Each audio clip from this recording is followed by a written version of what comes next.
Then, malfunction.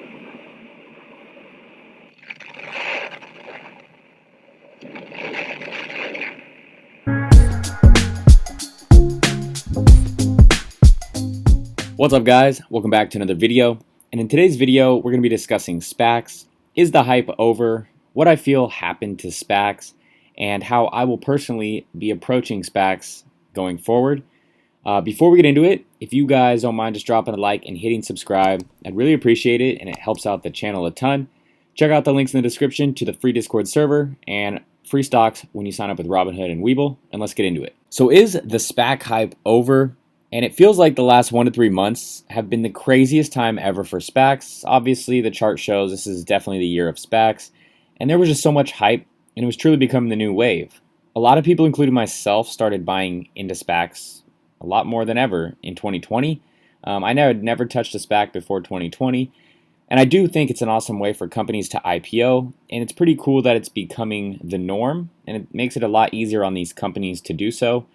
But that might be why things are cooling off, is just because it's so normal now and there's a ton of SPACs. So before, it was pretty easy to time SPACs and understand when things would occur. You know, it would start out around $10, the floor price, and then agreements and announcements would happen, and it would go like 10 to 12, then some more news would come out and it'd go up to 14 to 16, and then news about the merger date would come out with some hype. Usually go about $18 plus, and then have a bit of a pullback. Then the merger would lead into a decent spike, plus the days to follow. Based on PR news and growth potential, you could expect a bit more of a spike.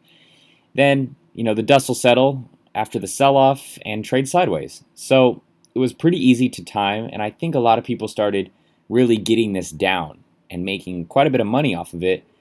And, things have definitely changed now. So what has changed? So now keep in mind, this is strictly my thoughts. This isn't from an article or anything. This is literally me sitting down and thinking what has changed with SPACs.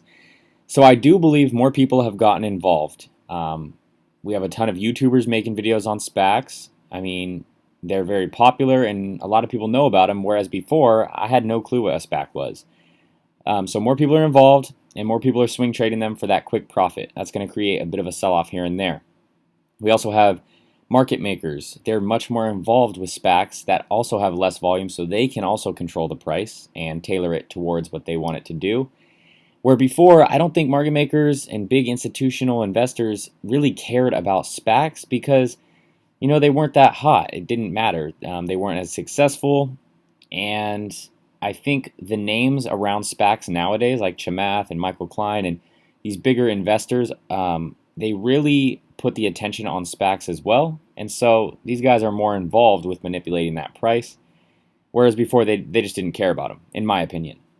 I think Nikola put a lot of fear into SPACs as well. Plus, the SEC definitely wants more regulations on them now.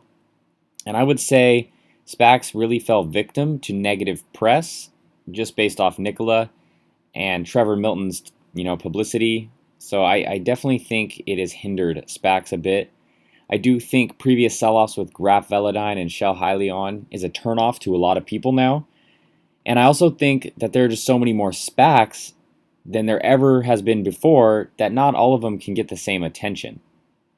So I don't think the same hype is there right now, and I definitely don't have a crystal ball, so I can't tell you when or if it'll come back. But here's how I'm going to be limiting my risk going forward. So here's how you can minimize your risk if you continue to play SPACs going forward, especially in this uncertain time. So some of this stuff you should already be doing, but just to remind you, always read through the SEC filings, read about the pipe lockup, read about the warrants, the warrant ratio, and the warrant exercise price. This will ensure, especially with the pipe lockup, you don't get a negative sell-off like how we saw with Graph Velodyne. Their pipe wasn't locked up, and a lot of people believe that's why there was a huge sell-off. Now, you also want to read about the floor price. This is what you can redeem your shares for if the merger falls through or if you simply just want to get out. Definitely look at the date you need to redeem them by so you don't miss that.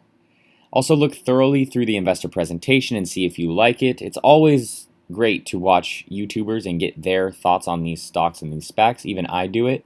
But it's your job to go back through and compare what they say to what you think about it, and then ultimately make your own decision on it. They might put you onto the stock and you've never heard of it before, but you need to go do your own DD on it. Definitely look at the potential you see in the company years down the road, or even in the short term if that's how you want to play it, and also the financials, very important.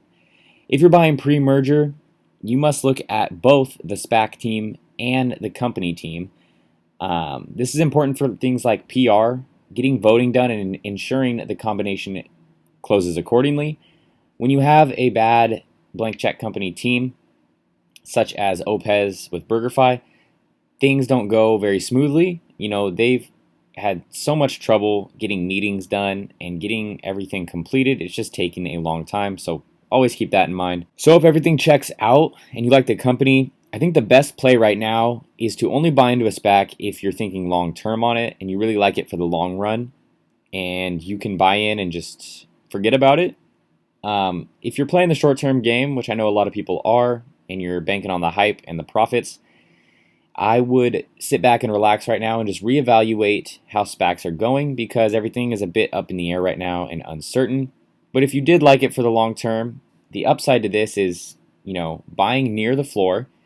So that way, when you eventually do get that spike, you can reevaluate and say, do I really want to hold this long term, or should I take profits now? And it's totally up to you, and you can take those profits. But if you happen to not get that spike, for example, Multiplan, CCXX, pretty much hasn't ever had a spike, you're okay holding it because you do believe in the company and you do see upside potential in the future. So that's kind of like the win-win right there, when you're really not expecting anything. Lastly, I would avoid buying in on the spike. So I know that happened to a lot of people.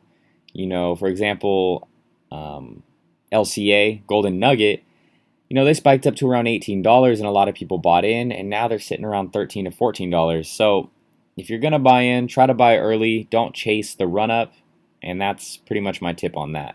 So that's pretty much it, guys. Just my current thoughts on the state of SPACs and pretty much what I could come up with.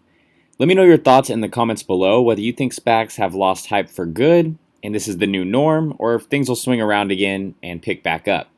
Also, let me know if you're still buying into SPACs at the moment or just waiting it out to see how things play out, especially close to the election time. As always, please like and subscribe, and have a good one. Stacking vertical, ooh, counting sideways, ooh, ain't by my cake, ooh, get out my